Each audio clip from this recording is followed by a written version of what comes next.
Moitas grazas. Bo día, señorías. Sen industria non hai futuro. É unha verdade incontestable que proclaman miles de traballadores e traballadoras nas rúas en defensa dun sector industrial que se desangra. Endesa, Meirama, Siemens Gamesa, Poligal, Isobat, Maderas Iglesias, Vulcano, Barreras, Navantia, Alcoa, Alo Ibérica, Seal, Tennessee, R, Lonia Textil, Adolfo Domínguez, Cándido Hermida, Gabadi, son algunhas das industrias que pecharon ou que teñen dificultades. Unha desertización industrial que é anterior á pandemia e basta con facer un balanzo da última década para ter unha radiografía obxectiva. Señor Feijóo, o seu legado industrial é dramático. Deixa un sector na UCI, miles de postos de empregos perdidos e miles de empresas destruídas. Desde que se senta na Xunta, Galiza perdeu 27.200 empregos no sector e pechou 2.947 industrias. É dramático. 2.947 industrias pechadas e 27.200 empregos perdidos. Esa é a folla de servizos co sector industrial deste país. Como non imos ter logo a xente nova emigrando ante a falta de oportunidades que deixa o seu goberno? Un desastre sen paliativos que está arruinando comarcas enteiras e que ten dúas causas principais: a súa falta de política industrial e a súa incapacidade para defender os intereses de Galiza antes e agora. Leva 12 anos no cargo e o máis destacado do seu currículo en materia de industria é o fiasco de Pemex. Menudo crack, señor Feijóo. Non foi capaz de impulsar ningún proxecto de alcance, nin foi capaz de salvar a ningunha industria. Un bo gobernante ten capacidade para anticiparse aos problemas e busca solucións, pero vostede non é un bo gobernante, só é un bo propagandista. Miles de empregos en risco ou perdidos en Endesa, en Meirama, Siemens Gamesa, Vulcano, Barreras, Navantia, Seal, Alo Ibérica, Alcoa. E mentres, o presidente da Xunta, cruzado de mans, e facendo que a súa especialidade, porque cando hai un problema vostede non busca unha solución, só busca a quen botarlle a culpa. E non podemos seguir así. Non podemos seguir así. Urxe, señor Feijóo, un cambio de rumbo para que Galiza gañe pulso industrial.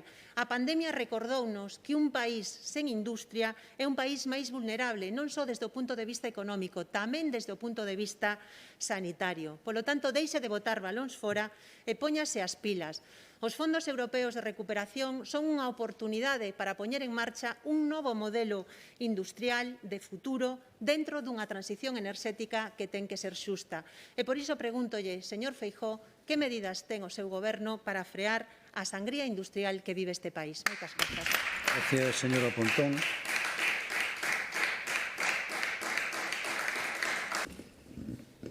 Señor presidente, un acto de cinismo é vir a este Parlamento a decir que o máximo responsable da Xunta de Galiza non ten nada que ver coa crise industrial que está vivindo este país.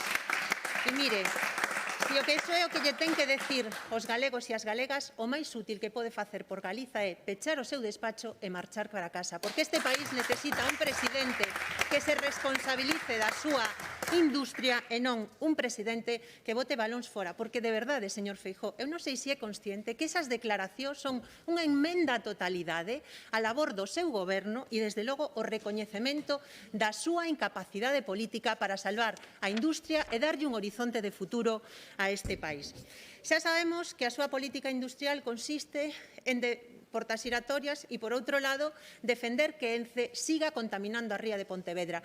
Ence ten futuro si cambia a súa ubicación, pero deixe de ser vostede o responsable de hipotecar o futuro de toda unha comarca e traballe na dirección dese traslado en vez de criticar o BNG e decirnos que a culpa do que pasa no país é nosa, cando vostede está sentado no Consello da Xunta. Pero que clase de irresponsabilidade é esta, señor Feijóo?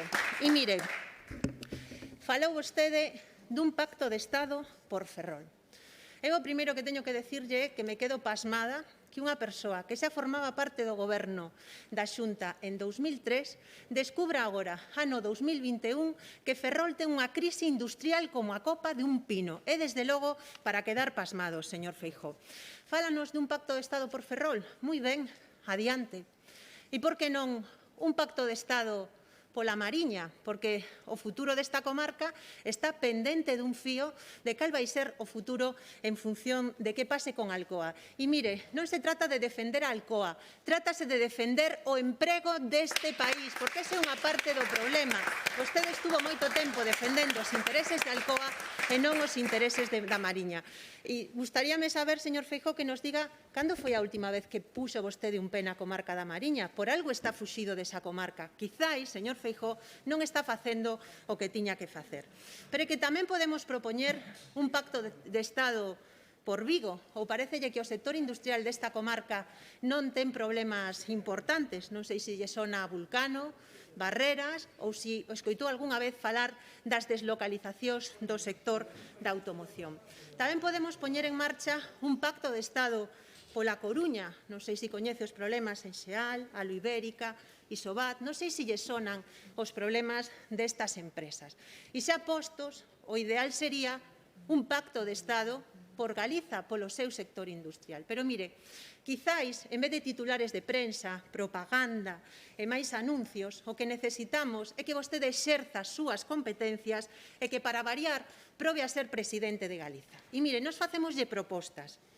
Cumpla a lei do sector naval, defenda unha tarifa eléctrica galega como ten Euskadi, poñamos en marcha unha lei para frear deslocalizacións e use os fondos europeos para que cheguen á pequena e mediana empresa para impulsar, remato, señor presidente, a industria deste país cara a un novo modelo verde, sustentable e innovador. E teño que decirlle que o que é unha auténtica vergoña é que o futuro deste país agora mesmo estea en mans de Abanca, Naturgy e Reganosa.